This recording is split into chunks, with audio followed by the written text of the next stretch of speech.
ഈശോമിശിഹായ്ക്ക് സ്തുതിയായിരിക്കട്ടെ. വിശുദ്ധ മത്തായിയുടെ സുവിശേഷം 7-ാം അധ്യായം അതിൻ്റെ 21 മുതൽ 27 വരെയുള്ള തിരുവചന ഭാഗം. ക്രിസ്മസ് കാലത്ത് ഉണ്ണീശോയുടെ പിറവിക്ക് വേണ്ടി ഒരുങ്ങുന്ന നമ്മൾ അവൻ്റെ ശിഷ്യരാണ് എന്ന നിലയിൽ അഭിമാനത്തോടെ ആകണം ഈ പുണ്യ തിരുനാളിന് ഒരുങ്ങുന്നത്. രക്ഷകനും നാഥനുമായ എൻ്റെ പൊന്നേശു തമ്പുരാൻ്റെ ഹാപ്പി ബർത്ത്ഡേ ആണ് എൻ്റെ ഈ ദിവസത്തെ പ്രാർത്ഥനകളുടെയൊക്കെ നിയോഗം.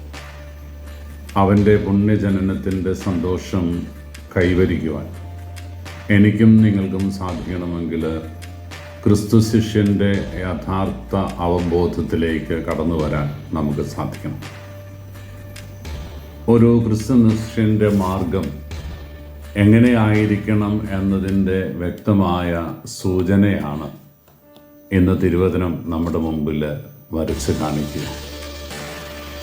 ആഴമായ വിശ്വാസത്തിൽ, ആഴമായ ദൈവ അവബോധത്തിൽ രൂപം കൊള്ളുന്നതാകണം നിൻ്റെ വിശ്വാസമെന്ന് വചനം ഓർമ്മിപ്പിക്കുകയാണ്. ഈശോ പറഞ്ഞു തന്ന കഥ നമുക്കെല്ലാവർക്കും അറിയാം. അതൊരു കഥ എന്നതിനേക്കാൾ ഉപരി ഒരു ഉപമയാണ്, ഉദാഹരണമാണ്. ഒരു മനുഷ്യൻ ഭവനം പണിയുമ്പോൾ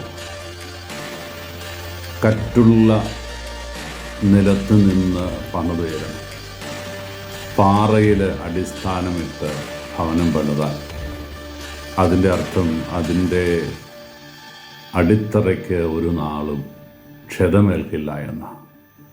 എന്തെല്ലാം പ്രാതികൂല്യങ്ങൾ വന്നാലും അടിത്തറ ഉറപ്പുള്ളതായതുകൊണ്ട് ആ ഭവനം എന്നേക്കും നിലനിൽക്കുമെന്ന് തച്ചുശാസ്ത്രവും നമ്മളെ പഠിപ്പിക്കുന്നുണ്ട്. ഉറപ്പുള്ള തറയിൽ വിശ്വാസത്തിൻ്റെ ഗോപുരം പണിയാൻ നമുക്ക് സാധിക്കുക.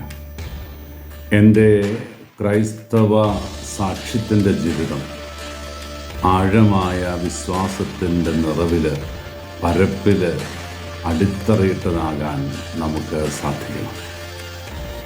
പ്രിയമുള്ളവരെ, മണൽപ്പുറത്ത് ഭവനം പണിത്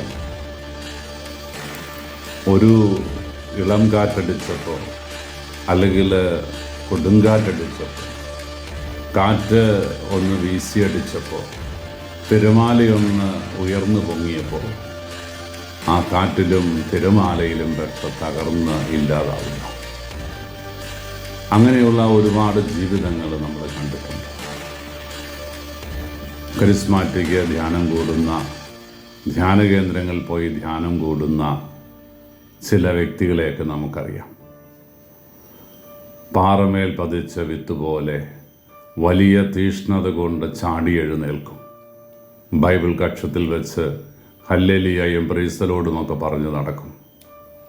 പക്ഷേ ഒരു പ്രതികൂല സാഹചര്യം വരുമ്പോൾ, ആകാശദൂത് സിനിമയിലെ ഒരു കഥാപാത്രമുണ്ടല്ലോ, കള്ളുഷാപ്പിൻ്റെ കറുപ്പിൽ വെള്ളയുള്ള ബോർഡ് കാണുമ്പോൾ അവനറിയാതെ ബസ്സിൽ നിന്നിറങ്ങി ഷാപ്പിലേക്ക് ചുവടുവയ്ക്കുകയാണ്.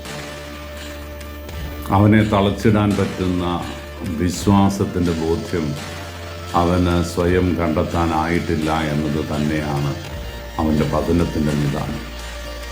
പ്രിയപ്പെട്ടവരെ, ഈ ക്രിസ്മസ് കാലഘട്ടങ്ങളിൽ നമുക്ക് ആഗ്രഹിക്കാം, ഞാൻ പിടിച്ചിരിക്കുന്നത് പുളിങ്കൊമ്പിലാണ്, അത് തകർന്നു പോകില്ല എന്നുള്ള വലിയ ബോധ്യത്തോടെ ക്രിസ്തുവാകുന്ന അടിത്തറയിൽ പണിയപ്പെട്ട ഭവനമായി തീരാൻ, ആഴമായ വിശ്വാസത്തിൻ്റെ ആ തറയിൽ നിന്ന് എൻ്റെ വിശ്വാസഗോപുരം പടുത്തുയർത്താൻ നമുക്ക് സാധിക്കട്ടെ. നമുക്ക് ഓരോരുത്തർക്കും ആഗ്രഹിക്കാം, കർത്താവെ, പതറാത്ത വിശ്വാസം, ഇളകാത്ത വിശ്വാസം, പരീക്ഷണങ്ങളെയും അതിജീവിക്കുന്ന വിശ്വാസം ഞങ്ങൾക്ക് തന്ന് ഞങ്ങളെ ബലമുള്ളവരാക്കണമേ എന്ന്.